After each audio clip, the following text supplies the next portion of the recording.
Assalamualaikum warahmatullahi wabarakatuh. Berjumpa kembali dengan saya Arif Fahrudin, CGP Angkatan 10 dari SDN Cilandak Barat 08, Kota Jakarta Selatan. Kali ini saya akan mendiseminasikan tentang disiplin positif di SDN Cilandak Barat 08. Selamat menyaksikan. Bismillahirrahmanirrahim. Assalamualaikum warahmatullahi wabarakatuh. Waalaikumsalam warahmatullahi wabarakatuh. Yang terhormat Ibu Kepala Sekolah Dasar Negeri Cilandak Barat 08, Ibu Hajah Partina MPD, serta Bapak dan Ibu Guru SDN Cilandak Barat 08 yang kami banggakan.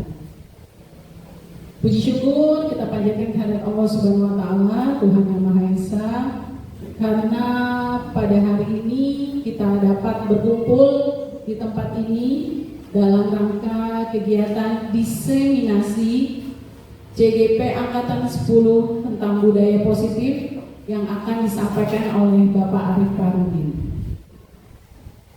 Salawat serta salam tak lupa kita sampaikan pada junjungan kita Nabi besar Muhammad SAW beserta keluarga dan sahabatnya. Semoga kita termasuk umatnya yang akan menerima syafaatnya di hari akhir kelak nanti.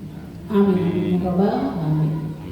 Baik Bapak Ibu semuanya, pada kesempatan kali ini seperti yang sudah saya sampaikan tadi, kita akan mengikuti kegiatan, yaitu kegiatan diseminasi calon guru penggerak angkatan 10, materi tentang disiplin positif yang nanti akan disampaikan oleh teman kita, yaitu Bapak Arif Fahrudin.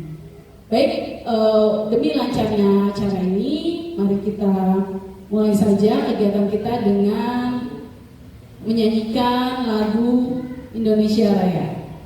Kepada Bapak Ibu guru semua diharap untuk berdiri dan menyanyikan lagu Indonesia Raya ini akan dipimpin oleh Ibu Hani Hairinisa. Kepada Ibu Hani kami persilakan.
Baik, hadirin dipersilakan duduk kembali.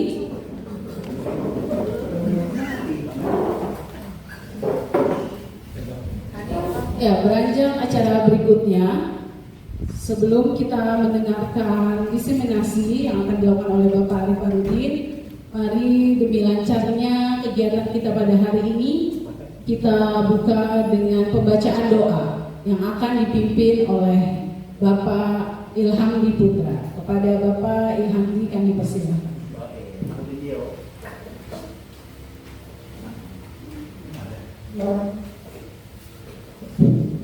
Bapak Ibu yang saya hormati, mari kita berdoa kepada Allah agar acara kita pada hari ini, kegiatan kita ini pada hari ini diberikan kelancaran kemudahan oleh Allah dengan membaca Ibu Al-Quran dan Al-Fatihah. A'udzubillahi minasyaitonir rajim. Bismillahirrahmanirrahim.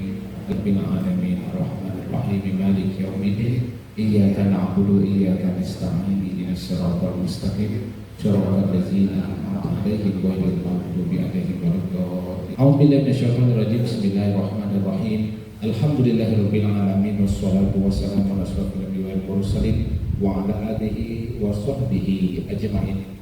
Allahumma ighfir lana dhunubana wa liwalidayna warhamhuma kama rabbayana shaghira wa li jami'il muslimina wal muslimat wal mu'minina wal mu'minat al ahya'i minhum wal amwat bi rahmatika ya arhamar rahimin. Allahumma inna nas'aluka salamatan fid din wa afiyatan fid jasadina wa ziyadatan fi ilmina wa barakatan fi rizqina wa taubatan qabla al-maut wa rahmatan indal maut wa maghfiratan ba'dal maut. Allahumma hawwin 'alaina fi sakaratil maut wan najata minan nari wal 'afwa indal hisab. Allahumma inna nastaghfirullah wa aghfirna min kulli dhanbin 'adzim wa min kulli dhanbin qalil wa min kulli dhanbin ma'siyatin zahira wa batina wa qawlan ya arhamar rahimin. Allahumma warzuqna rizqan halalan thayyiban ya arhamar rahimin. Allahumma warzuqna rizqan halalan thayyiban ya arhamar rahimin. Allahumma inna bil iman wa amitna bil iman wa surna bil iman wa adkhilna jannata ma'al iman bi rahmatika ya arhamar rahimin. Rabbana atina fid dunya hasanah wa fil akhirati hasanah wa qina adzabannar. Subhana rabbika rabbil izzati amma yasifun wa salamun alal mursalin. Walhamdulillahi rabbil alamin. Assalamualaikum warahmatullahi wabarakatuh. Waalaikumsalam warahmatullahi wabarakatuh. Terima kasih kepada Bapak Ilham Budi Putra. Untuk acara selanjutnya yaitu mari sama-sama kita dengarkan sambutan dan arahan dari Ibu Kepala Sekolah SD Cilandak Barat 08, Ibu Hajah Partinah MPD, sekaligus membuka kegiatan diseminasi pada hari ini.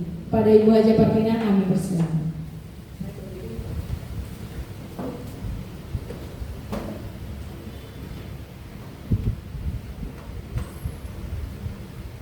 Ya, bismillahirrahmanirrahim. Assalamualaikum warahmatullahi wabarakatuh. Waalaikumsalam warahmatullahi wabarakatuh. Pak Arif yang saya hormati, sebagai wakil kepala sekolah saya beserta Bapak Ibu guru SDN Cilandak Barat 08 yang saya hormati. Pertama-tama marilah kita memanjatkan puji serta syukur kehadirat Allah Subhanahu wa taala yang pagi hari ini kita bisa dipertemukan di ruangan ini dalam rangka diseminasi disiplin positif dari Bapak Arif sebagai guru penggerak. Pertama-tama marilah kita buka pertemuan kita hari ini dengan membaca basmalah. Bismillahirrahmanirrahim. Untuk itu kepada Bapak Ibu guru Wabil khusus SDN Cilandak Barat 08, mari kita sama-sama mengikuti paparan dari Bapak Arif Fahrudin yang insya Allah diseminasi yang pertama kali ini akan disampaikan wabil khusus untuk guru-guru kita semuanya. Insya Allah saya berharap nanti selanjutnya bisa dilakukan untuk semua teman-teman penggerak yang lainnya. Dengan membaca Bismillahirrahmanirrahim, diseminasi disiplin positif modul 14 resmi kami buka.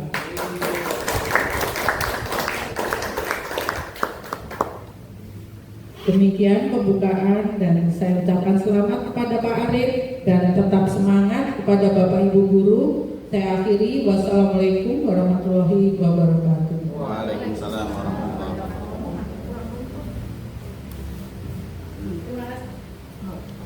Terima kasih kami ucapkan kepada Ibu Hajah Partinah MPD atas sambutan sekaligus membuka kegiatan diseminasi pada hari ini. Baik Bapak Ibu, kita akan beranjak ke acara inti kita pada hari ini, yaitu kegiatan diseminasi disiplin positif yang akan disampaikan oleh Bapak Arif Fahrudin, CGP Angkatan 10 Kota Jakarta Selatan. Kepada Bapak Arif Fahrudin kami persilakan.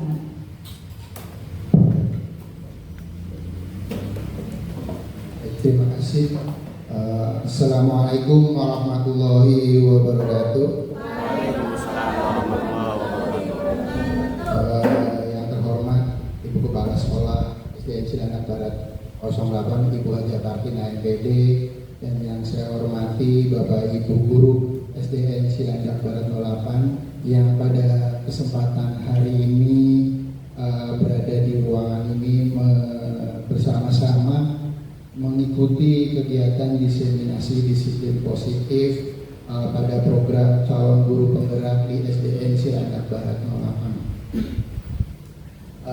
Yang berikutnya saya ucapkan terima kasih kepada MC, Wijen, dan pembawa doa yang sudah berkenan untuk menjadi dalam kegiatan acara ini. Berikutnya di sini kita akan bersama-sama mendengarkan atau menyaksikan juga atau kita bagaimana sih apa sih itu yang akan disampaikan hari ini, diseminasi apa atau penyampaian apa yang akan disampaikan. Nah, sebelum kita menuju kepada kegiatan diseminasi disiplin positif, bahwasanya pada calon guru penggerak ada beberapa macam modul yang harus diselesaikan. Setiap modul nanti akan mengadakan kegiatan aksi nyata. Nah, aksi nyata di modul 1 ini adalah menyampaikan diseminasi disiplin positif yang minimal bisa dilaksanakan di sekolah.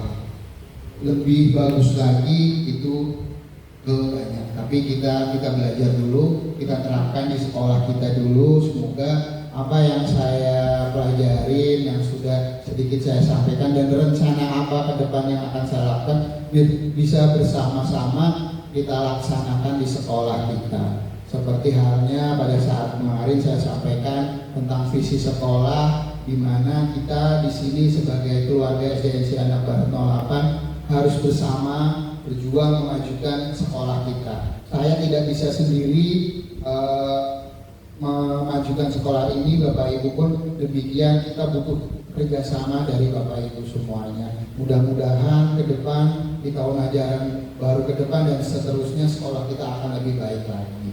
Nah, di tahapan ini yaitu di sini adalah beberapa yang berkaitan dengan kegiatan calon guru penggerak. Di sini ada yang pertama saya sebagai CGP yaitu angkatan 10, kemudian ada pengajar praktek yang beliau kemarin datang yaitu Pak Luhung dari SMA 66, beliau yang selalu membimbing mendampingi saya dalam setiap kegiatan lokal area dan lain sebagainya. Kemudian ada namanya fasilitator di kelas saya yaitu kelas 10051. Ini ada namanya Ibu Hesti Krisnawati MPD, beliau dari Kepala Sekolah SD Negeri Sidomulyo, ya, dari Sleman, Yogyakarta. Ya, dari sekian ini fasilitator adalah yang mengajar, ya, semuanya yang mengajar dari CGP nantinya, yang semuanya dari modul 1 sampai selesai. Modul 3 adalah diajar oleh fasilitator yang pada saat kegiatan ruang kolaborasi Google Meet yang biasanya setiap sore atau siang hari saya melaksanakan, itu namanya RUKOL atau ruang kolaborasi, ya, di mana di situ akan dibimbing oleh fasilitator dan kita berdiskusi, presentasi semuanya menggunakan Google Meet. Kemudian seluruh tugas yang ada di dalam calon guru penggerak ada di dalam LMS. Nah, berikut apa sih yang akan dilaksanakan dari disiplin positif ini? Misalnya rancangan aksi nyata saya di modul 1.4 yaitu berlatar belakang budaya positif yang dituangkan dalam keyakinan kelas belum dilaksanakan dengan baik. Tujuannya yaitu budaya positif sesuai profil pelajar Pancasila dengan pembiasaan sehari-hari yang dilakukan dan diterapkan di kelas. Tolak ukurnya yaitu guru saling berkolaborasi menerapkan terwujudnya budaya positif sesuai profil pelajar Pancasila murid dan guru mulai menunjukkan budaya positif sesuai profil belajar Pancasila. Murid ikut berperan aktif, ada perubahan perilaku dan karakter sesuai keyakinan, suasana kelas nyaman dan menyenangkan. Ini masa tindakan yang akan dilakukan yaitu menyusun rencana yang sudah dilaksanakan dan mensosialisasikannya, menentukan waktu pelaksanaan. Pelaksanaannya yaitu menjelaskan tentang keyakinan, kemudian murid melakukan keyakinan kelas, kemudian menyepakati nilai-nilai kebajikan, mengawasi pelaksanaan dan membuat evaluasi. Evaluasinya rekapitulasi pelaksanaan mingguan, meminta saran, lakukan refleksi. Dukungan, kami tentunya butuh dukungan terutama dari pihak sekolah, yaitu sosialisasi melalui poster yang ditempel di majalah dinding atau dan lain sebagainya di sekitar lingkungan sekolah, dukungan moral dan material dari kepala sekolah dan rekan-rekan Bapak Ibu guru tentunya semuanya di sini. Kerjasama dengan orang tua dan pihak yang terkait berhubungan dengan keyakinan kelas.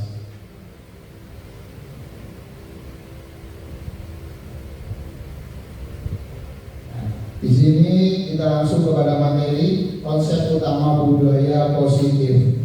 Di dalam tadi sudah dijelaskan bahwa saya mempelajari selama kurang lebih hampir mau 3 bulan ini bahwa di dalam LMS atau materi di konsep budaya utama budaya positif di modul 1 itu ada 4 modul. Yang pertama yaitu modul 1.1 yaitu tentang filosofi Ki Hajar Dewantoro, kemudian modul 1.2 nilai-nilai guru penggerak, dan kemarin modul 1.3 yaitu visi guru penggerak, di mana kemarin sudah kita bersama-sama membahas yang berhubungan dengan visi sekolah, dan yang terakhir atau ini adalah dikatakan sebagai modul penentu di modul 1 yaitu modul 1.4. Artinya setelah melewati modul 1.4 ini, mulai besok tanggal 6 saya sudah melangkah menuju ke modul 2. Ya, jadi di dalam modul 1.4 ini ada beberapa materi, kita fokus kepada modul 1.4 yaitu perubahan paradigma kita belajar nantinya seperti apa. Nah, ada 5 sub yang akan dibahas kemarin yang sudah saya bahas, dan pada kesempatan kali ini saya sedikit menyampaikan di sini bukan saya sedang mengajari, tapi saya sama-sama menularkan apa yang sudah saya dapatkan kemarin. Kita sama-sama mudah-mudahan apa yang sudah saya dapatkan nantinya bisa kita sama-sama praktekkan di sekolah kita ke anak-anak kita. Yang pertama yaitu tentang disiplin positif, kemudian teori motivasi dan keyakinan kelas, kebutuhan dasar, 5 posisi kontrol, dan segitiga restitusi. Kata-kata ini tidak asing bagi Bapak Ibu, apalagi Bapak Ibu yang sudah mengerjakan PMM tentang topik disiplin positif. Saya yakin kalau yang sudah mengerjakan PMM topik disiplin positif, sedikit ada gambaran apa itu segitiga restitusi, kemudian 5 posisi kontrol. Nah, ini sama hampir mirip seperti itu. Jadi kita akan sama-sama mempelajari tentang itu. Nah, pembelajaran dengan paradigma baru. Di sini yaitu kita sudah mengenal profil pelajar Pancasila. Ada beriman, bertakwa kepada Tuhan Yang Maha Esa, berkebinekaan global, bergotong royong, kreatif, bernalar kritis, mandiri. Apalagi Bapak Ibu yang sudah mengajarkan kurikulum merdeka di kelas 1, 2, 4, dan 5 sudah tak asing dengan kata-kata profil pelajar Pancasila. Sudah sangat melotok sekali. Ya, mudah-mudahan dengan melotoknya itu bisa bukan hanya secara teori, tapi secara dilaksanakannya, pelaksanaannya sudah sesuai, ya, kesehariannya sudah sesuai. Jadi profil pelajar Pancasila bukan hanya teorinya saja, tetapi pada pelaksanaannya juga. Pembelajaran dengan paradigma baru merupakan pembelajaran yang dirancang berdasarkan pembelajaran berdiferensiasi, sehingga para peserta didik belajar sesuai kebutuhannya berdasarkan tahap perkembangannya sesuai dengan teori psikologi modern untuk mewujudkan profil pelajar Pancasila. Maka dari itu sekarang kita mengetahui bahwa di SD ada fasenya, bukan lagi seperti dulu kan kelas rendah, kelas tinggi. Ya kan Bapak Ibu ya? Ada fasenya, kalau di SD fase A, fase B, fase C. Nah, setiap fase itu memiliki kriteria masing-masing, ya, memiliki tahap perkembangan masing-masing. Tidak bisa disamakan fase A dengan fase C, ya. Kemudian nanti di SMP ada lagi fase D, fase E, fase F dan lain sebagainya.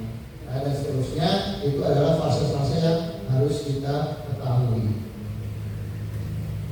Kemudian disiplin positif. Sebagai pendidik, tujuan kita adalah menciptakan peserta didik yang memiliki disiplin diri, sehingga mereka berperilaku mengacu kepada nilai-nilai kebajikan universal dan memiliki motivasi intrinsik dan perubahan perilaku ke arah yang lebih baik. Kebanyakan orang akan menghubungkan kata disiplin dengan tata tertib, teratur, dan kepatuhan pada peraturan. Disiplin berasal dari kata disiplina, artinya belajar. Disiplin mengacu pada disiplin diri yang memiliki tanggung jawab terhadap apa yang dilakukannya berdasarkan nilai-nilai yang diyakini. Disiplin positif merupakan salah satu cara menerapkan disiplin yang bertujuan untuk menumbuhkan kesadaran serta memberdayakan peserta didik tanpa imbalan, reward, ancaman, atau hukuman. Nilai-nilai kebajikan. Nilai-nilai kebajikan adalah sifat-sifat positif manusia yang merupakan tujuan mulia yang ingin dicapai setiap individu. Nilai-nilai tersebut bersifat universal dan lintas bahasa, suku, bangsa, agama, dan latar belakang. Dengan mengaitkan nilai-nilai kebajikan yang diyakini seseorang, maka motivasi intrinsiknya akan terbangun sehingga menggerakkan motivasi di dalam mencapai tujuan yang mulia. Nilai-nilai kebajikan yang ingin dicapai oleh setiap anak Indonesia kita dengan namanya profil pelajar Pancasila.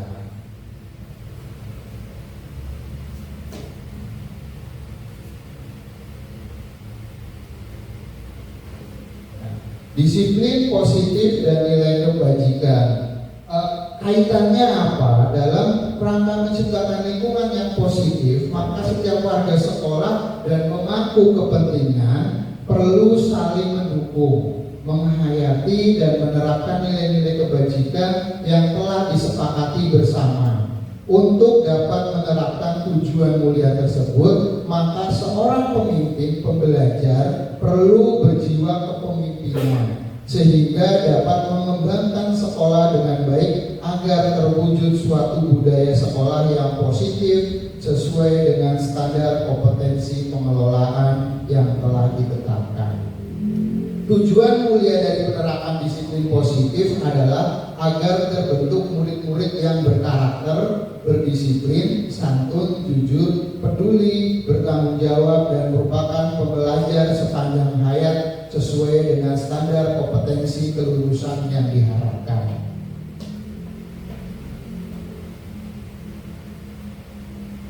Kemudian teori motivasi, hukuman, dan penghargaan restitusi. Nah, tujuan dari disiplin positif adalah menanamkan motivasi pada murid-murid kita, yaitu untuk menjadi orang yang mereka inginkan dan menghargai diri sendiri dengan nilai-nilai yang mereka percaya. Ketika murid-murid kita memiliki motivasi tersebut, mereka telah memiliki motivasi intrinsik yang berdampak jangka panjang. Motivasi yang tidak akan terpengaruh pada adanya hukuman atau hadiah. Mereka akan tetap berperilaku baik dan berdasarkan nilai-nilai kebajikan karena mereka ingin menjadi orang yang menjunjung tinggi nilai-nilai yang mereka hargai. Bentuk program kebajikan atau apresiasi di sini adalah biasanya kita memberikan dalam bentuk pengakuan, yaitu pemberian secara khusus kemudian pemberian kepada murid bergantian, pemberian pengaku secara konsisten, fokus pada proses. Teori motivasi untuk menghindari ketidaknyamanan atau hukuman, untuk mendapat imbalan atau penghargaan dari orang lain, untuk menjadi orang yang mereka inginkan dan menghargai diri sendiri dengan nilai-nilai yang mereka percaya. Ini biasanya kita sering mengetahui tentang motivasi anak itu tujuannya untuk apa? Ya, untuk menghindari dari ketidaknyamanan, ya, atau hukuman, atau untuk mendapatkan imbalan. Nah, kita kadang mengetahui tujuan anak sekolah sih datang untuk apa? Ya kan? Ada yang datang hanya untuk biar dapat imbalan, biar dapat uang saku. Nah, di sini yang disiplin positif yang akan kita pelajari. Kemudian kadang kita mengetahui anak itu tertib. Kenapa bisa tertib? Alasannya apa? Beda-beda. Anak itu tidak membawa topi pada upacara, ada alasannya. Anak itu bisa datang tepat waktu, itu karena apa? Tidak semua anak itu sama tujuan mereka datang ke sekolah. Ya, ada yang anak tujuannya saya kepengen datang sekolah tepat waktu, mungkin ya karena bebankan dengan orang tuanya, atau karena saya tidak mau terlambat, saya tidak mau ketinggalan pelajaran. Jadi setiap anak itu memiliki karakter masing-masing atau motivasinya masing-masing. Restitusi adalah proses menciptakan kondisi bagi murid untuk memperbaiki kesalahan mereka, sehingga mereka bisa kembali pada kelompok mereka dengan karakter yang lebih kuat. Restitusi juga merupakan proses kolaboratif yang mengajarkan murid untuk mencari solusi untuk masalah mereka dan membantu murid berpikir tentang orang seperti apa yang mereka inginkan, tujuan mudahnya, dan bagaimana mereka harus memperlakukan orang lain. Artinya di sini restitusi adalah proses menciptakan kondisi bagi murid agar mereka paham tentang kesalahan. Kita sering mengetahui di sekolah kita ada yang datang terlambat. Untuk ke depan misalkan yang datang terlambat, tidak semata-mata anak yang datang terlambat itu memang mereka sengaja datang terlambat. Ya, ada yang seperti itu. Tidak, kita harus menghukum mereka untuk membersihkan kamar mandi, untuk keliling lapangan. Nah, itu sudah bukan zamannya lagi. Nah, sekarang kalau ada anak yang melakukan kesalahan seperti itu, apa yang kita harus bisa lakukan? Yaitu menggunakan restitusi, di mana kita tanyakan, kita menciptakan kondisi untuk memperbaiki kesalahan. Jadi kita tanya secara baik-baik, apa sih kendalanya, permasalahan kamu, latar belakang dari anak tersebut melakukan kesalahan tersebut. Kita cari solusi bersama. Ya, mungkin di sini yang terbiasa seperti ada yang terlambat, kita panggil sekali, apa alasannya? Ya, kita tanyakan baik-baik. Mudah-mudahan dengan adanya restitusi ini, dengan kita kolaborasi bersama, atau misalkan guru kelas, misalkan guru kelas 1, ada anak yang datang terlambat, sudah berkali-kali ditangani tidak bisa berkolaborasi dengan rekan sejawat lain, mungkin dengan guru agama, dengan guru olahraga, biar saling membantu. Jadi kita membimbing bersama. Tujuannya apa? Agar permasalahan yang ada di sekolah ini kita bisa tangani bersama, dan kita secara humanis ke anak, orang tua dengan cara baik-baik. Ya. Kemudian hasilnya pun anak tidak merasa bahwa saya itu dihukum, tapi di sini namanya adalah restitusi yang merupakan suatu pendekatan memperbaiki kesalahan agar dia dapat memperbaiki kesalahannya di kemudian hari dan tidak akan mengulanginya lagi. Ciri-ciri restitusi, di mana kurang lebih ada 10. Ya, restitusi bukan untuk menebus kesalahan, namun untuk belajar dari kesalahan. Nah, jadi jika ada anak yang salah, bukan dia dihukum. Kalau namanya dia dihukum, berarti kan harus menebus. Kamu salahnya ini, bagaimana biar kamu baik, itu namanya menebus kesalahan. Tapi kita belajar dari kesalahan. Kalau terlambat, bagaimana supaya tidak terlambat lagi besoknya. Kalau ada yang main game di sekolah, bagaimana nih supaya besok tidak main game lagi, kita diskusikan bersama. Bukan ini main game, HP-nya diambil, tahun depan dikembalikan. Ya, itu bukan suatu solusi. Ya, tapi kita coba, kamu boleh main game tapi dengan kasih solusi. Mungkin pada saat kasih waktu jam sekian, kita kasih batasan. Itu bisa juga. Kemudian restitusi memperbaiki hubungan. Jadi kalau adanya namanya restitusi, anak yang membuat kesalahan kan biasanya takut. Bapak biasanya misalkan di sini ada yang ditakuti, misalkan takutnya sama Pak Ali misalkan, maka orang anak yang membuat kesalahan akan takutnya sama Pak Ali. Tapi kalau kita melakukan restitusi, anak itu besoknya sama kita baik-baik aja, karena kan kita kerja tidak menghukum, tidak memberikan dia beban, tapi menasihati, mencarikan solusinya. Restitusi adalah tawaran, bukan paksaan. Memberikan sebuah solusi bisa digunakan, bisa juga tidak. Nggak mesti harus kamu laksanakan. Ini hanyalah sebuah tawaran. Restitusi menuntut untuk melihat ke dalam diri. Artinya restitusi harus melihat lebih dalam lagi. Kita belajar lagi, melihat dirinya dia. Kenapa dia bisa melakukan hal tersebut? Apa sih permasalahannya? Restitusi mencari kebutuhan dasar yang mendasari tindakan. Dia melakukan kesalahan tersebut, anak tersebut mau kesalahan, pasti ada hal yang mendasarinya. Ya, contoh anak itu terlambat datang, pasti ada yang mendasarinya. Mungkin bangunnya kesiangan, atau mungkin semalam begadang, atau lain sebagainya.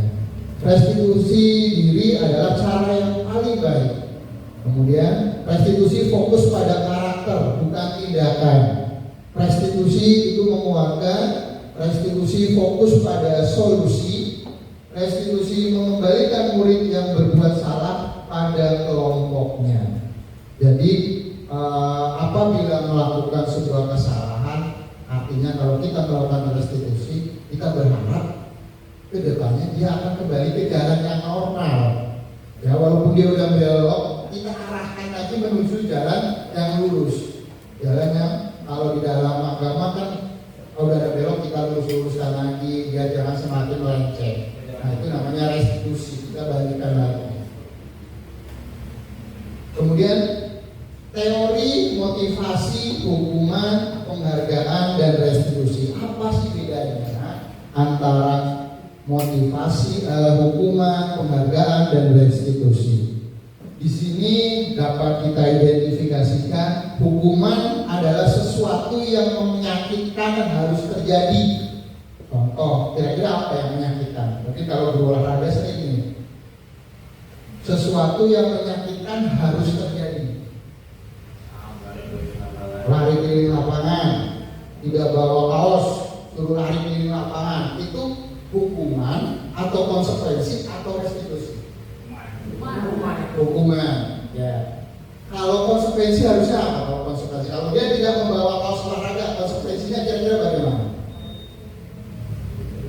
Tidak bisa ikut olahraga, itu konsekuensi, kan tidak memberatkan. Nah, tapi kalau hukumannya dia suruh lari, restitusinya, dikasih pilihan.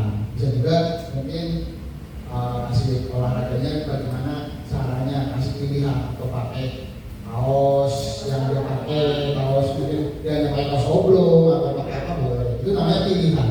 Atau mungkin saya mau membuat susulan, saya susulan. Atau kalau sekarang biasanya nanti Pak saya ada pilihan, saya telepon ibu saya biar dianterin. Nah, itu perbedaannya antara hukuman, konsekuensi, dan restitusi.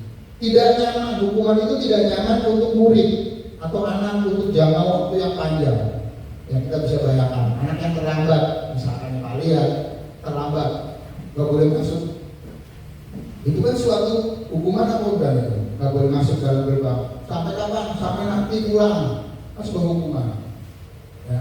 Kita kalau dalam konsekuensinya mungkin ya, hanya konsekuensinya dia boleh, tapi nanti tunggu, nanti misalkan tunggu sampai dengan kegiatan selesai. Konsekuensinya, misalkan ada upacara, dia datang terlambat. Konsekuensinya nunggu sampai upacara selesai, itu boleh, karena itu sebuah konsekuensi.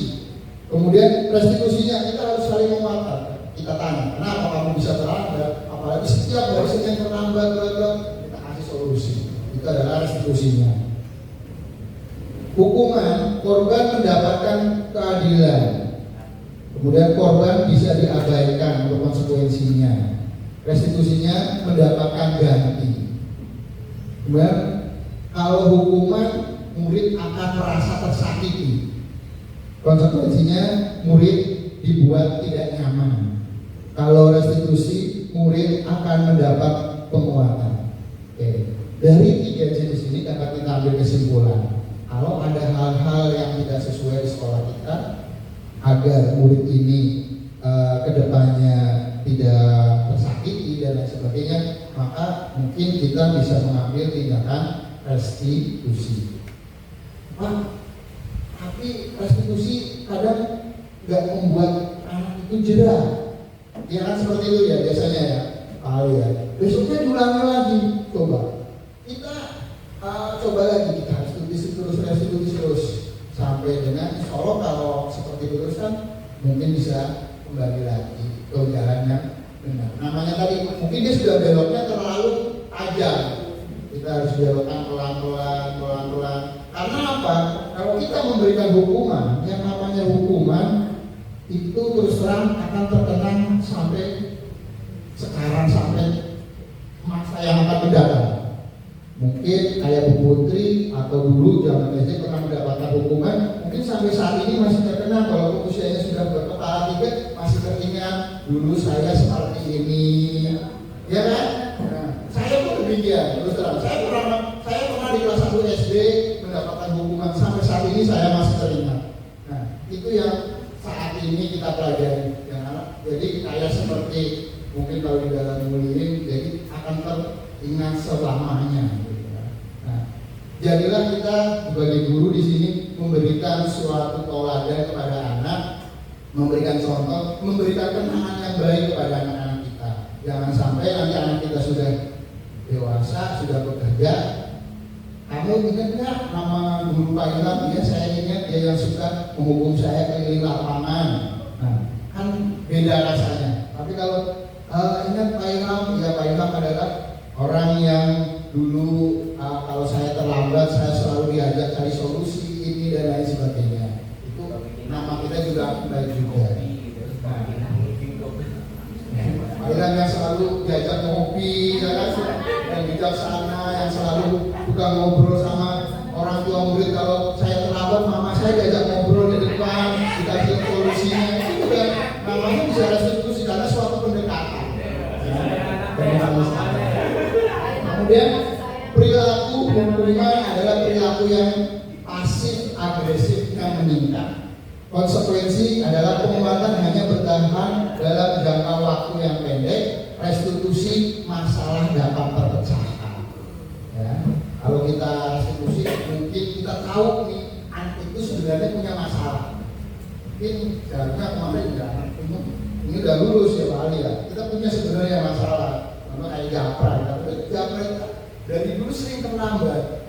Mungkin kalau kita sudah mengenal teori restitusi dari kelas 1, kita bisa coba terus walaupun memang ya bilang tadi susah, cuma memang diri kita kalau ada kemauan insya Allah bisa. Terbukti saat ini dia udah mulai sebenarnya, intinya kalau dia adalah kita punya bukti. Kalau kita dalam menangani kasus yang saat ini, yang kemarin sudah terjadi dan anaknya sekarang udah mau lulus, itu kan selama kita ada bukti penguatan orang tuanya juga pasti akan lulus juga ternyata. Ya, intinya sebenarnya buktinya. Kemudian sistem tidak akan berjalan bila tidak takut. Nah ini hukuman itu sistem tidak akan berjalan bila murid tidak takut. Dan juga kalau di sini murid dan orang tuanya tidak takut, kita berikan hukuman, kalau muridnya nggak takut ya sama aja. Iya sama aja, tetap aja besoknya kayak gitu lagi kan. Nah kalau kita kasih konsekuensi, memerlukan monitoring dan supervisi terus menerus. Murid kalau pas restitusi, murid belajar bertanggung jawab untuk perilakunya. Jadi misalkan kalau kita kasih restitusi, dia akan memiliki tanggung jawab. Kalau dia datang ke sekolah terlambat, apa yang harus dia lakukan? Dia ada tanggung jawab sendiri. Kita kasih tanggung jawab, kasih kepercayaan. Berlaku hanya pada sebuah institusi, tidak berlanjut pada kehidupan nyata, itu hukuman. Konsekuensi membantu penerapan mengikuti peraturan dalam masyarakat. Restitusi fokus pada pemecahan masalah dalam jangka waktu yang lebih panjang. Kemudian hukuman peraturannya adalah kamu harus, ya, jadi wajib harus laksanakan ini. Kalau konsekuensi apa peraturannya? Mampukah kamu melakukannya?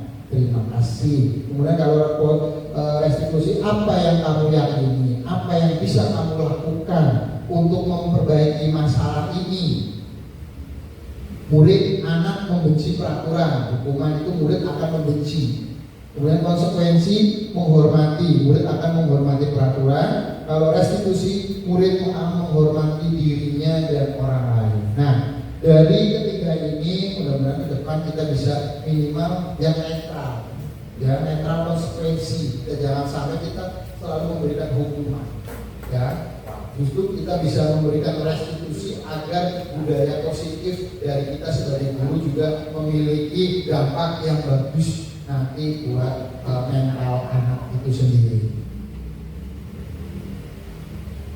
Kemudian hukuman atau konsekuensi. Sekarang saya mau bertanya, kita saling bertanya aja di sini. Coba mencatat 100 kali di dalam buku kalimat. Saya tidak akan terlambat lagi karena terlambat sekolah. Paling hukuman atau konsekuensi? Hukuman karena memberatkan, ya.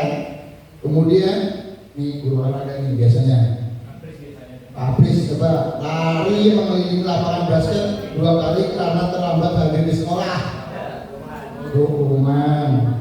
Membersihkan coretan yang dibuatnya di meja tulis di Paruri ini biasanya muridnya nih, membersihkan coretan yang dibuatnya di meja tulis. Konsekuensi. Berarti kemarin benar Pak, Pak Paruri udah benar kan menerapkan itu. Sama-sama, bahkan Paruri memberikan restitusi, memberikan solusi, membawakan bensin.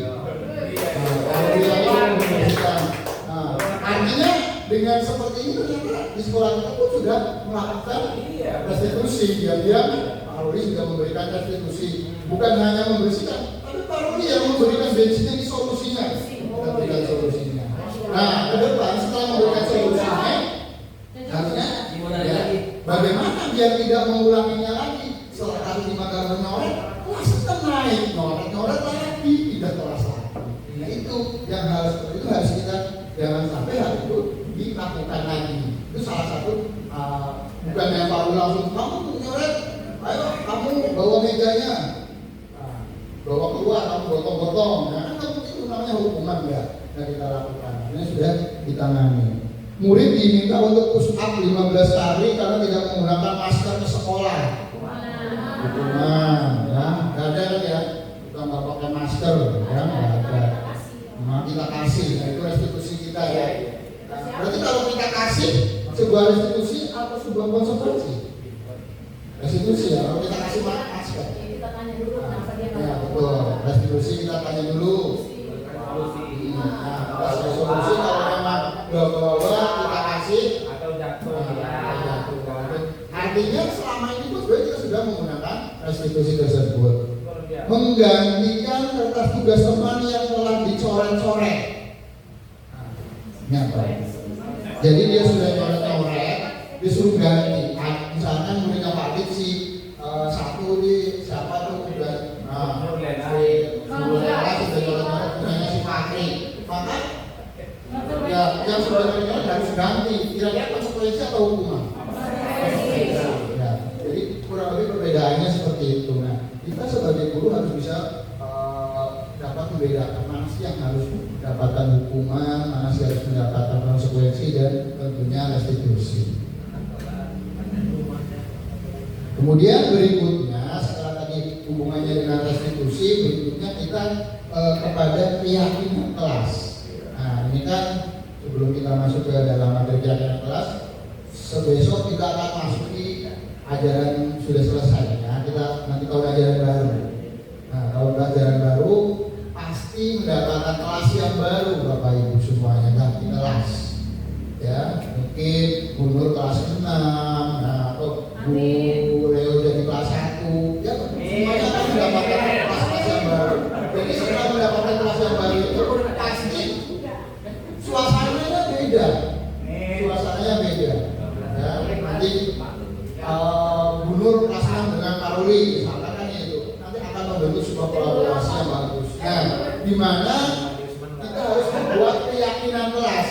Setiap kali tahun awal ajaran baru, kita wajib membuat sebuah keyakinan kelas di kelas kita. Nah, keyakinan kelas bersifat abstrak daripada peraturan yang lebih rinci dan konkret. Keyakinan kelas berupa pernyataan-pernyataan universal. Pernyataan keyakinan kelas senantiasa dibuat dalam bentuk positif. Keyakinan kelas hendaknya tidak terlalu banyak sehingga mudah diingat dan dipahami oleh semua warga kelas.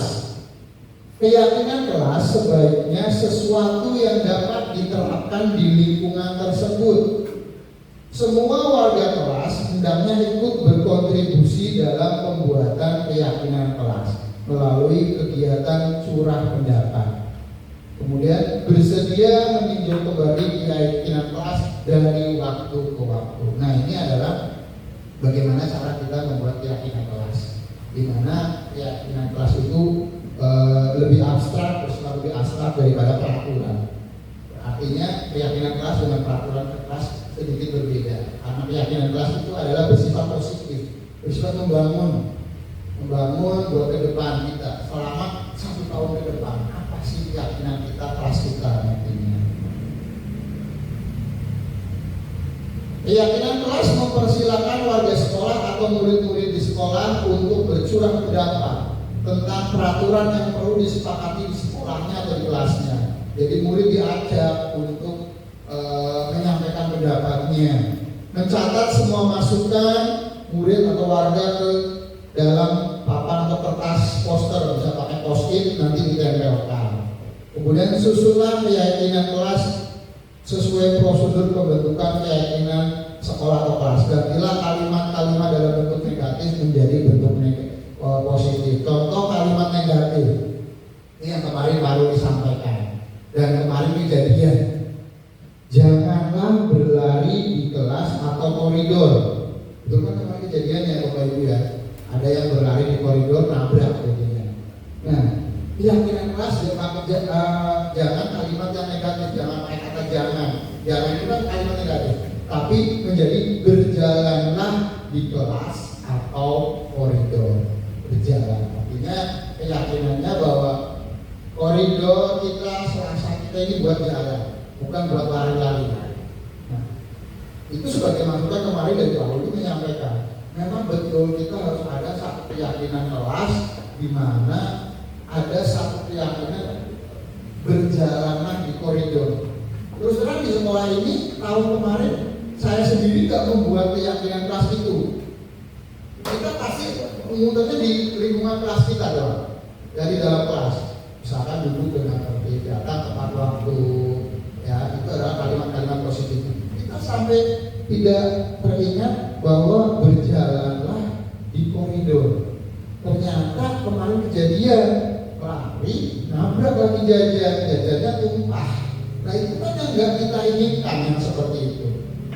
Bahkan kalau sampai atas sana mungkin bisa sampai jatuh, luka dan lain sebagainya. Ya, mungkin ini juga sudah bawa jajan, airnya jajan minuman panas, airnya tumpah ke tangan. Nah, berasa. Nah itu hal-hal yang seperti itu jangan sampai terjadi di kemudian hari.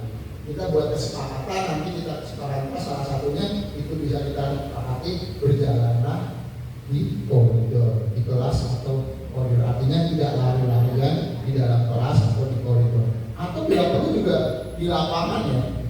Karena selama ini banyak yang berlari-larian di lapangan, nanti nabrak, jatuh, luka, Ya, apalagi kan kita konblok, ya, konblok adanya si punya luka berdarah. Nah, kalau udah seperti itu, maka ya pasti harus diobatin dan lain sebagainya. Mengantisipasi hal itu, maka kita buat dengan keyakinan keras. Keyakinan keras ditinjau kembali daftar surah pendapat yang sudah dicatat. Jadi setelah anak-anak mencurahkan, masih kita tinjau apa mungkin mendapati pernyataan yang tertulis di sana masih banyak yang berupa peraturan. Kemudian ajak warga sekolah murid menemukan nilai kebajikan atau keyakinan yang ditinjau dari peraturan tersebut. Contoh tadi berjalan di kelas, mendengarkan guru, datang tepat waktu. Keyakinan inilah yang dimasukkan dalam daftar untuk disepakati. Ini merupakan pendalaman pemahaman bentuk peraturan ke keyakinan kelas. Kemudian tinjau ulang keyakinan sekolah atau kelas secara bersama-sama. Seharusnya setelah beberapa peraturan telah disatukan menjadi beberapa keyakinan, maka jumlah butir akan berkurang karena keyakinan kelas tidak terlalu banyak, bisa berkisar 3 sampai 7. Setelah keyakinan kelas selesai dibuat, maka warga kelas dipersilakan meninjau ulang dan menyetujuinya dan menandatangani keyakinan sekolah kelas tersebut termasuk guru dan semua murid. Keyakinan kelas selanjutnya bisa diletakkan di dinding kelas di tempat yang mudah dilihat oleh semua warga kelas. Nah, kita harapkan nanti tahun depan tahun ajaran baru kita buat keyakinan kelas kita, setiap kelas membuat keyakinan masing-masing dan mengakomodir keyakinan kelas juga mengakomodir ke keyakinan sekolah. Artinya selain diterapkan di kelas, kita juga bisa menerapkannya di lingkungan sekolah. Ini bisa jadi salah satu contoh keyakinan kelas untuk kelas 1 dan kelas 5 yang saya ambil. Setiap anggota kelas perlu belajar, setiap anggota kelas perlu senang. Karena kan anak-anak kelas 1 ya, kita kata-katanya yang sederhana, melakukan tugas, setiap kelas perlu melakukan tugas, perlu saling menghargai, perlu merasa aman. Ini hanya contoh saja. Mungkin Bu Nur atau Bu Susi lebih banyak lagi yang keyakinan kelas yang mereka lebih bagus lagi. Kalau kelas 5, nah udah mulai bersikap positif, menjadi diri yang terbaik, menghormati orang lain serta barang miliknya, berkomitmen terhadap setiap tugas, senantiasa membantu. Artinya dari kata-katanya sudah ada yang lumayan tinggi ya. Jadi kalau kelas 5 nggak bisa dibedakan dengan kelas 1. Untuk kelas 1, kelas 2 mungkin saya kata-kata yang sederhana. Nah, anak-anak bisa memahami itu. Gak usah yang rumit-rumit kata-katanya. Ya, belajar, perlu belajar. Itu kan kata-kata yang sederhana. Anak kelas 1 sudah bisa baca, nulis aja udah itu kan, udah kita bisa menerapkan. Nah, tapi kalau udah kelas, apalagi kelas 5, kelas 6, ya udah beda lagi dengan yang kelas 1. Ya, kata-katanya sudah lebih kompleks lagi. Kemudian lanjut pada kebutuhan dasar manusia. Setelah tadi kita meyakini kelas bahwa kebutuhan dasar manusia adalah sesuatu yang kita lakukan untuk mendapatkan apa yang kita inginkan. Sesuatu yang kita lakukan untuk mendapatkan apa yang kita inginkan. Ketika kita mendapatkan apa yang kita inginkan, sebetulnya saat itu kita sedang memenuhi satu atau lebih dari satu kebutuhan dasar kita, yaitu kebutuhan untuk bertahan hidup, survival, kasih sayang dan rasa diterima, love and belonging, kebebasan, freedom, kesenangan, fun, dan penguasaan, power. Ketika seorang murid melakukan suatu perbuatan yang bertentangan dengan nilai-nilai kebajikan atau melanggar peraturan, hal itu sebenarnya dikarenakan mereka gagal memenuhi kebutuhan dasar mereka. Nah, tadi ya, kebutuhan hidup, bertahan hidup, survival, kebutuhan yang bersifat fisiologis untuk bertahan hidup, kesehatan, rumah, makanan, ya, kebutuhan kasih sayang dan rasa diterima. Anak-anak yang memiliki kebutuhan dasar kasih sayang yang diterima yang tinggi biasanya ingin disukai dan diterima oleh lingkungannya. penguasaan, pengakuan atas kemampuan. Kebutuhan ini berhubungan dengan kekuatan untuk mencapai sesuatu, menjadi kompeten, menjadi terampil, diakui atas prestasi dan keterampilan kita, didengarkan dan memiliki rasa harga diri. Kebutuhan kebebasan atau pilihan akan kemandirian, otonomi, memiliki pilihan, mampu mengendalikan arah hidup seseorang. Kesenangan, kebutuhan untuk mencari kesenangan, bermain dan tertawa. Anak-anak dengan kebutuhan dasar kesenangan yang tinggi biasanya ingin menikmati apa yang dilakukan. Nah tadi berhubungan dengan kedisiplinan, setiap anak bahkan kita memiliki 5 kebutuhan tersebut. Adapun kadang kita melakukan hal-hal atau kesalahan, ada kaitannya. Ada yang kenapa sih kamu ada misalkan kenapa kamu tadi berlari di koridor? Ada yang karena saya merasa pengen senang. Karena di rumah saya sempit. Kalau di Jakarta kan seperti itu ya Bapak Ibu ya. Rumahnya cuma 3 kali 7 meter, 21 meter. Di dalam rumah satu keluarga isinya 5. Depannya udah selokan, udah bisa lari-lari itu anak-anak. Setelah begitu sampai di sekolah, mereka maunya lari-lari terus ke sana kemari, jatuh nabrak. Kita tanya, apa kebutuhan? Kenapa kamu bisa melakukan hal itu? Karena saya senang, Pak. Saya di sekolah itu senang, saya lari-lari. Itu mungkin salah satu kesalahan karena berdasarkan kebutuhan kesenangan, fun. Setelah di sekolah, dia fun, luas, halaman sekolah luas. Dia pengen lari ke sana kemari, ya. Ya, jadi kebutuhan yang seperti itu yang memang dia gak dapatkan daripada kebutuhan di rumah. Atau ada anak yang kurang perhatian, misalkan dia pakaiannya kadang agak sesuai, atau dia di sini suka merenung, coba kita tanya kenapa dia bisa melakukan itu. Ya ternyata dia kurang kasih sayang, ya orang tuanya bisa, dia mungkin sama satu dua ibunya atau bapaknya kerja. Dia di sini butuh perhatian. Kadang suka nanya, kadang bentar-bentar Pak, Bu ini tuh. Kadang kita sambil, sih dia nanya terus, ya. Ya udah tanya lagi. Ternyata dia memang butuh perhatian kita, Bapak Ibu. Dia karena memang ada di mana keluarganya cuma ada mungkin bapaknya atau mungkin dia udah yatim atau bapaknya yatim piatu. Dia memang memiliki kepengen disayang, mencari yang bisa menyayangi. Dia ini hanya di sekolah, ketemu ibu gurunya, ya ada Bu Susi, ada Bu Nur, senang dia. Nah, sampai bahkan kalau anak kelas 1 ya ke kamar mandi mintanya dianterin. Mungkin di rumah nggak pernah dianterin sama orang tuanya, nggak tahu caranya. Nah gitu. Kalau yang udah dewasa, ya ada rasa tadi. Kalau yang udah kelas itu kan kelas 1. Kelas itu beda lagi permasalahan. Nggak minta dianterin ke kamar mandi beda lagi. Ada yang pengen dekat sama gurunya, gitu kan. Ada cari-cari perhatian, suka minta dikomentarin statusnya. Karena dia butuh rasa kasih sayang. Nah, kebutuhan itulah yang pada dasarnya manusia atau murid-murid itu juga memiliki kebutuhan tersebut. Tanpa disadari, ya ternyata seperti itu di sekitar kita.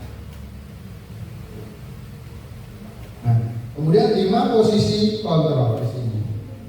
Sekarang saya mau tanya Bapak Ibu, ada 5 posisi kontrol, yaitu penghukum, pembuat orang merasa bersalah, teman, pemantau, manajer. Sekarang kira-kira untuk saat ini Bapak Ibu sudah ada di posisi mana dari 5 posisi kontrol ini? Beliau mungkin ada di posisi mana? Saya nggak kelihatan.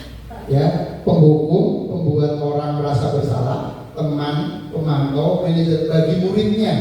Saya masih sebagai penghukum. Kita jujur aja nggak apa-apa. Coba, Iwan, kira-kira dari 5 ini sebagai apa Pak Iwan?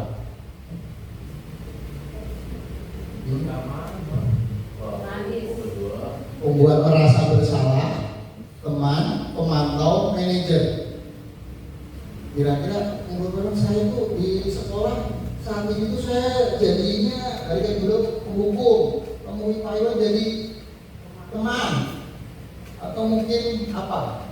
Kira-kira? Jadi teman. Oke. Bu Nur? Temannya anak ajar.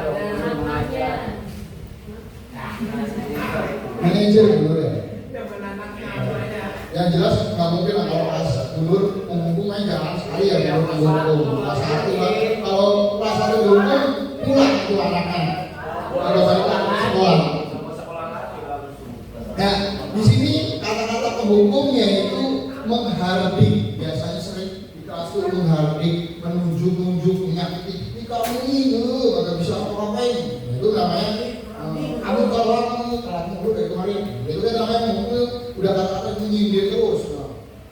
Terus, kemudian kalau kamu tidak melakukannya, saya akan nih. Kamu nggak datang besok, awas.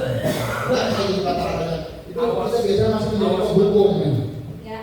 Awas mak lo ya. Kemudian kalau kita menjadi merasa membuat siswanya merasa bersalah, itu berceramah, bukan berceramah. Kamu ya kalau salah ini, besoknya jangan lagi sore, itu membuat mereka menjadi merasa bersalah. Murid kita, iya ya saya salah ya saya datang ini kalau salah kayak gini, pasti ada.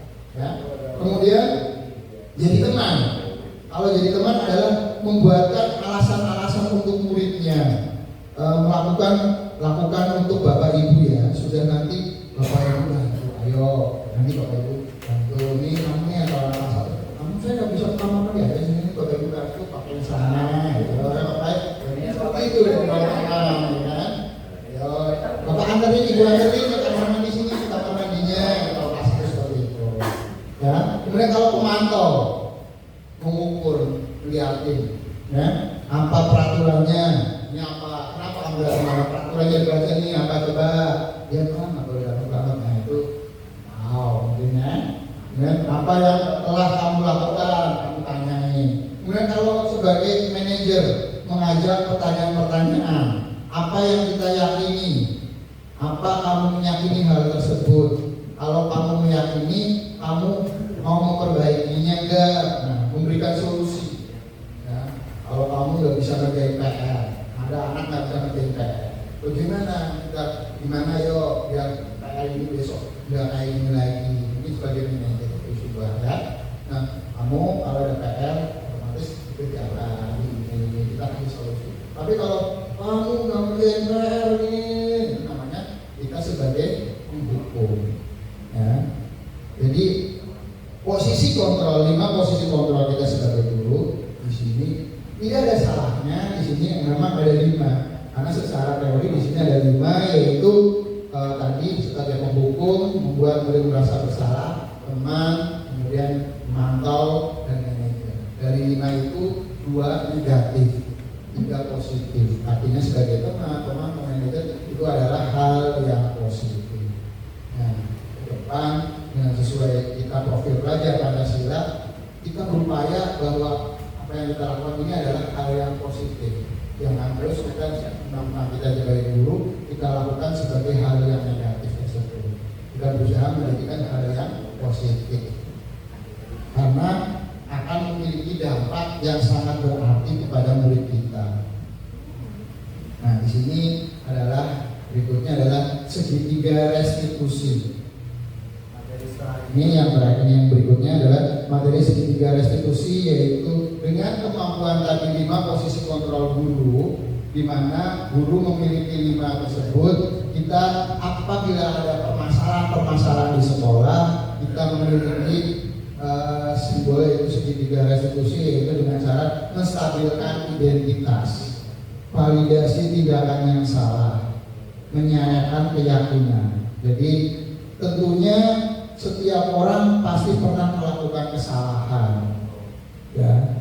Setiap kesalahan pasti ada sebabnya. Kemudian, adakah cara yang lebih efektif untuk mendapatkan apa yang dibutuhkan? Kemudian, keyakinan kelas apa yang telah kita sepakati itu adalah keyakinannya. Jadi kita wajar bahwa setiap anak, setiap orang pasti memiliki kesalahan, dan setiap kesalahan memiliki solusi, dan setiap solusi, setiap kesalahan tersebut pasti ada aturan yang saling berkait. Nah itu dinamakan dari segitiga restitusi tersebut.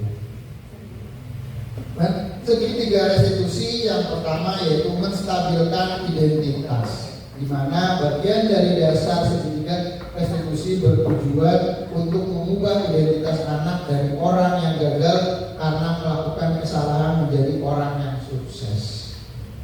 Jadi jika menstabilkan identitas ini dari yang semulanya gagal, kita harap nantinya murid-murid kita menjadi murid yang sukses, ya, murid yang memiliki daya saing.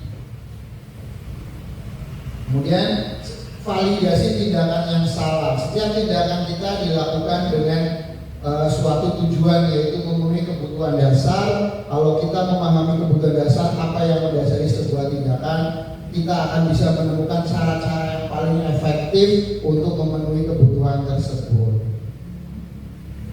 Dan menanyakan keyakinan. Kita yakinkan bahwa teori kontrol menyatakan bahwa kita pada dasarnya termotivasi secara internal. Ketika identitas sukses telah tercapai langkah satu, kemudian kita cari ke langkah kedua dan seterusnya. Apa yang sebagai kita harus lakukan adalah keyakinan, menghubungkan keyakinan anak dengan keyakinan kelas atau keluarga yang lain.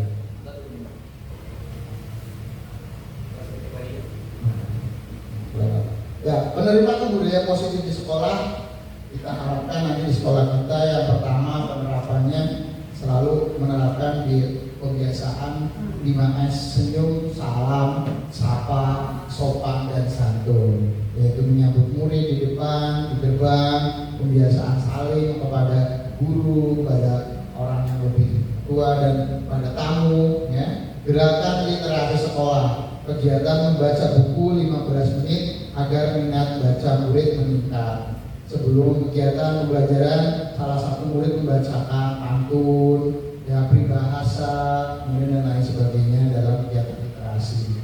Kegiatan ekstrakurikuler, yaitu pengembangan bakat dan minat murid yang berkaitan dengan pengenalan dan pelestarian budaya lokal. Membuat keyakinan kelas. Nah, ini ke depan tahun ajaran baru kita harus semuanya kita yakinkan, setiap kelas membuat keyakinan kelas masing-masing, bahwa keyakinan kelas dibuat untuk membantu guru dan murid agar dapat membentuk kegiatan pembelajaran yang efektif dan menerapkan budaya disiplin yang positif. Sehingga kita berharap nanti setelah ini Bapak Ibu bisa membuat keyakinan kelas di dalam lingkungan kelasnya untuk kegiatan tahun pembelajaran berikutnya. Baik, terima kasih. Mungkin seperti itu tadi diseminasi dari saya, pemaparannya. Di sini ada beberapa contoh. Ini adalah contoh kegiatan saya kemarin dalam restitusi. Waktu masih main game di HP-nya. Kemudian ini adalah tanggapannya. Ya. Dan ini adalah pembuatan keyakinan kelas yang kemarin kita terapkan, saya terapkan. Nah, kita besok di tahun ajaran baru kita buat seperti itu, ya. Jadi kita sampaikan kalau kelas 4 gimana bisa, kalau kelas 1 2 bagaimana caranya. Nanti ada keyakinan kelas tapi tidak terlalu banyak. Dan setiap kelas memiliki keyakinan masing-masing, kita terapkan masing-masing, kita buat seperti itu. Ya, ini untuk gunanya. Oke. Baik, terima kasih. Begitu ya yang sudah saya sampaikan. Mungkin nanti jika ada Bapak Ibu yang mau menanyakan atau hal lain sebagainya, kita diskusikan bersama tentang disiplin positif di sekolah kita.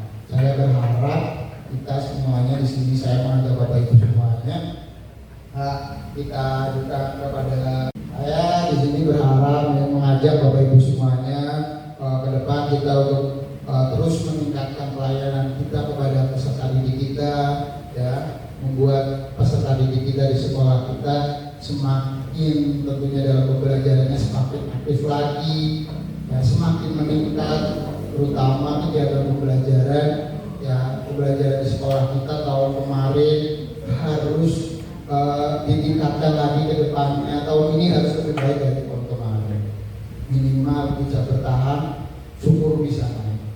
Ya, kita bersama-sama di sini berjuang bersama untuk kemajuan sekolah kita. Tidak mungkin saya berjalan sendiri, tidak mungkin saya melakukan tindakan sendiri. Kita lakukan bersama-sama dengan Bapak Ibu guru semuanya agar kegiatan di sekolah kita selalu berjalan dengan lancar. Adapun kegiatan-kegiatan yang lain seperti kita sudah menerapkan dalam kegiatan adiwiyata, selalu menanamkan pola akhlak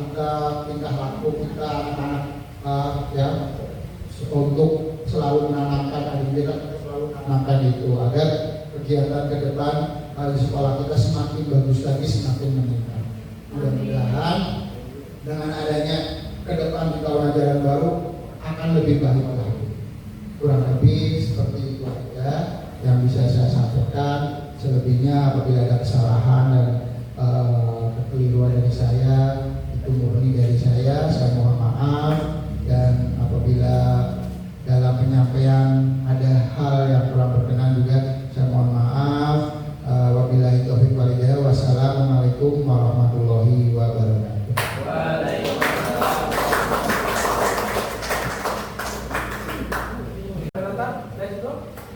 Ya, sudah cukup ya Bapak Ibu ya.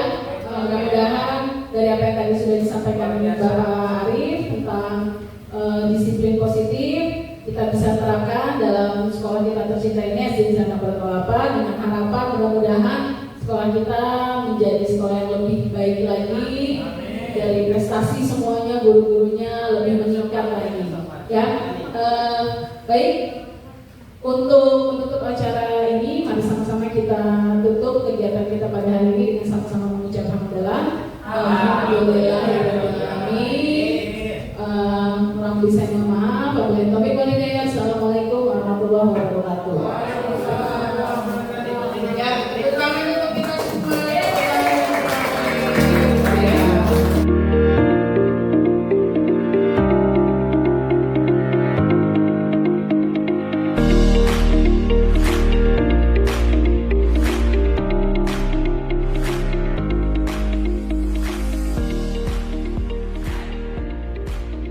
Assalamualaikum warahmatullahi wabarakatuh. Perkenalkan, saya Arif Fahrudin, CGP Angkatan 10 dari SDN Cilandak Barat 08. Hari ini saya sudah mendiseminasikan tentang disiplin positif di SDN Cilandak Barat 08. Alhamdulillah semua berjalan dengan lancar tanpa ada kendala apapun. Apa yang telah saya sampaikan di SDN Cilandak Barat 08 semoga mendapatkan hasil yang positif, mendapatkan pengalaman yang berharga, dan mendapatkan ilmu pengetahuan yang nantinya dapat diterapkan kepada seluruh staf akademika di SDN Cilandak Barat 08. Adapun kendala-kendala dan problematika yang saya hadapi selama ini, dan tentunya tadi pada saat diseminasi di dalam ruangan, saya merasa bahwa apa yang saya sampaikan di depan rekan sejawat semuanya belum mendapatkan hasil yang maksimal. Saya ke depan akan lebih berusaha lagi agar bisa mendapatkan yang lebih baik lagi, dan anak-anak dapat melaksanakan disiplin positif dengan lebih baik lagi. Bapak Ibu guru semuanya dapat melaksanakan, dapat mengikuti kegiatan ke depannya lebih baik lagi.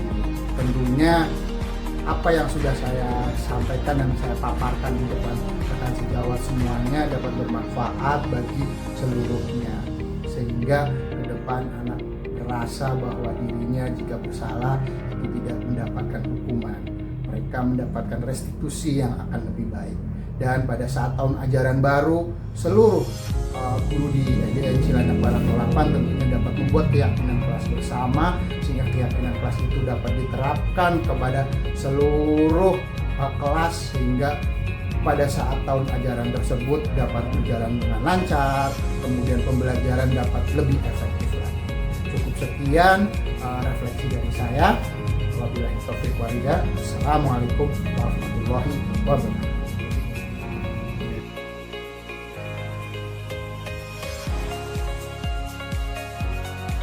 Assalamualaikum warahmatullahi wabarakatuh. Saya Putri Aprilia, guru kelas 5. Setelah saya mengikuti diseminasi yang tadi telah dilakukan oleh Bapak Arif Fahrudin, yaitu tentang disiplin positif, informasi yang saya dapatkan yaitu tentang bagaimana kita membuat kondisi kelas yang kondusif tanpa kita harus memberikan hukuman ataupun konsekuensi, tapi kita harus lebih mengedepankan restitusi. Nah, dari penjelasan tentang restitusi tadi yang telah Pak Arif sampaikan, maka kita sampai pada kesimpulan bahwa setiap kelas itu butuh dibuatnya keyakinan kelas. Seperti itu, mungkin kedepannya kita akan melakukan kegiatan tersebut. Terlebih lagi ini sudah masuk pengajaran baru, berarti kita perlu melakukan atau membuat keyakinan kelas tersebut. Demikian dari saya. Assalamualaikum warahmatullahi wabarakatuh.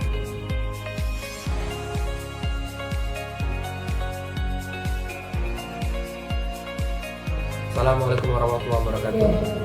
Perkenalkan, nama saya Ali Usman SPD. Saya mengajar di SD 808 sebagai guru agama pendidikan agama Islam kelas 4 IPA 6. Kemarin saya mengikuti acara diseminasi tentang CGP keangkatan itu yang dilaksanakan oleh Pak Arif Mahdudin SPD. Kemarin mengenai tentang restitusi dan juga hukuman. Jadi informasi tersebut sangat berarti buat saya dan berguna buat saya mengenai restitusi, yaitu bagaimana caranya untuk mencari solusi dalam kegiatan permasalahan siswa selama berada di sekolah atau di lingkungan sekolah, baik yang terkena masalah ataupun yang belum terkena masalah. Kita sudah menyiapkan solusi-solusi tersebut untuk supaya anak-anak bisa belajar dari kesalahan. Mungkin itu aja. Terima kasih. Assalamualaikum warahmatullahi wabarakatuh.